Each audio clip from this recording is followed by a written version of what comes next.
Well, I was taking a trip out to L.A., tooling along in my Chevrolet, toking on a number and digging on the radio. And just as I crossed that Mississippi line, I heard that highway starting to whine and that left rear tire was about to go.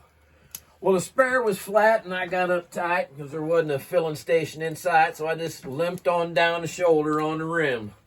I went as far as I could, and when I stopped the car, I was right in front of this little bar, kind of a redneck-looking joint called the Dewdrop Inn.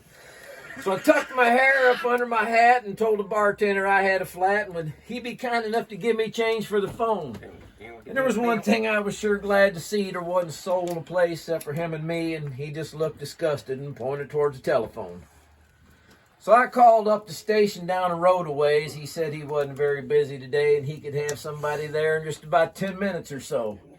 He said, now you just stay right where you're at. And I didn't bother to tell the darn fools I sure as hell didn't have any place else to go. So I ordered up a beer and sat down at the bar when this guy walks in and says, who owns that car with the peace signs and mag wheels and 4 on the floor?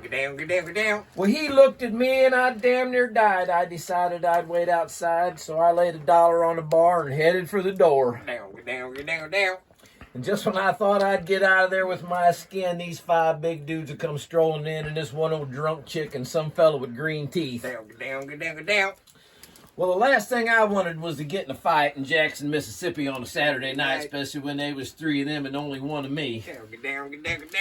And they all started laughing, and I felt kind of sick, and I knew I better think of something pretty quick, so I just reached out and kicked old Green Teeth right in the knee. And he let out a yell and a curl your hair. Before he could move, I grabbed me a chair and said, watch him, folks, he's a very dangerous man. Said, you may not know it, but this man's a spy. He's an undercover agent for the FBI. He's been sent down here to infiltrate the Ku Klux Klan. Well, he was still bent over holding on to his knee, but everybody else was looking and listening to me, and I laid it on thicker and heavier as I went.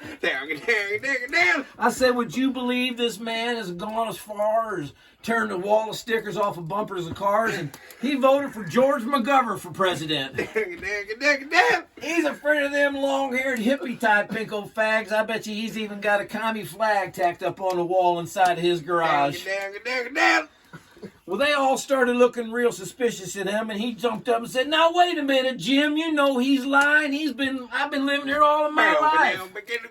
I'm a faithful follower of Brother John Virgin. I belong to the Antioch Baptist Church, and I ain't even got a garage. You can call home and ask my wife.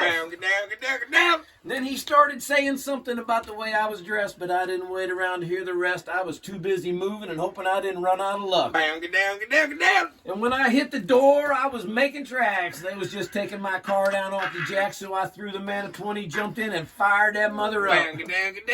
Mario Andretti would have sure been proud the way I was moving when I passed that crowd coming out the door and headed towards me in a trot. And I guess I should have gone ahead and run, but I just couldn't resist the fun of chasing them all just once around the parking lot.